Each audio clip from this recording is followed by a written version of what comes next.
안녕하세요. 건강한 삶을 위한 올바른 정보 함께 찾아보는 시간입니다. 우리는 늘 건강에 좋다는 이야기를 듣고 실천하려 노력하죠. 그런데 그중 일부는 오히려 건강에 해칠 수 있다는 사실 알고 계셨나요? 지금부터 알고 보면 더 위험한 건강 상식 10가지를 확인해 보세요. 잘못된 정보가 우리의 건강을 위협하지 않도록 오늘 이 시간을 통해 올바른 지식을 얻어가시길 바랍니다. 감기에 걸리면 이불을 뒤집어 쓰고 땀을 흠뻑 내야 낫는다는 말 많이 들어보셨을 겁니다.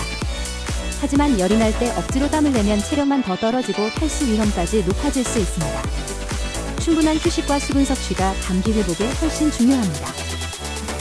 콜레스테롤 걱정에 계란 섭취를 망설이셨다면 이제는 오해를 푸셔야 합니다.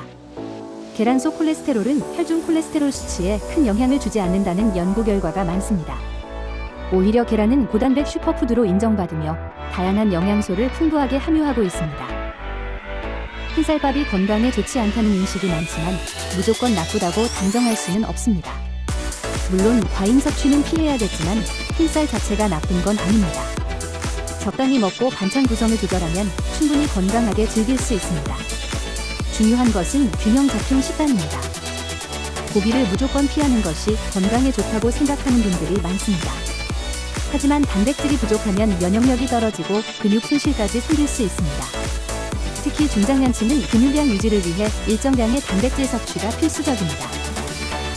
우유가 뼈 건강에 좋다는 것은 사실이지만 과도한 유제품 섭취는 오히려 체내 산성화를 유발할 수 있다는 주장도 있습니다. 뼈 건강에는 우유뿐만 아니라 다양한 식품을 통한 균형 잡힌 미네랄 섭취가 중요합니다. 칼슘 외에도 비타민 D, 마그네슘 등이 필요합니다.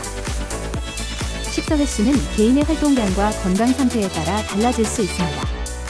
모두에게 아침, 점심, 저녁 3끼를 꼬박꼬박 챙겨 먹는 것이 정답은 아닙니다. 간헐적 단식처럼 자신에게 맞는 식사 패턴을 찾는 것이 중요하며 언제보다 무엇을 먹느냐가 더 중요합니다. 하루 2리터의 물을 마시는 것이 좋다는 이야기는 많이 알려져 있습니다.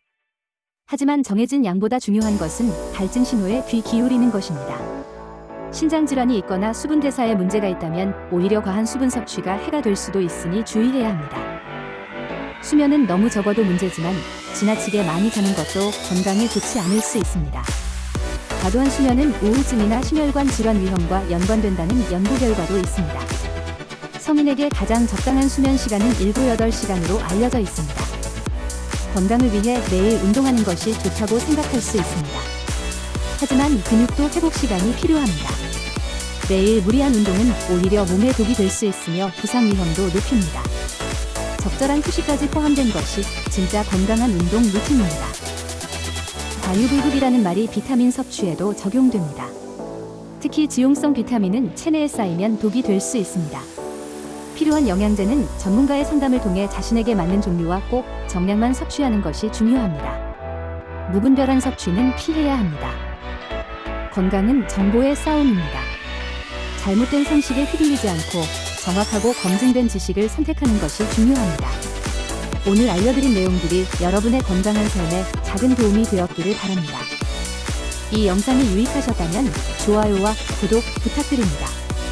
다음에도 더 좋은 건강 정보로 찾아뵙겠습니다. 감사합니다.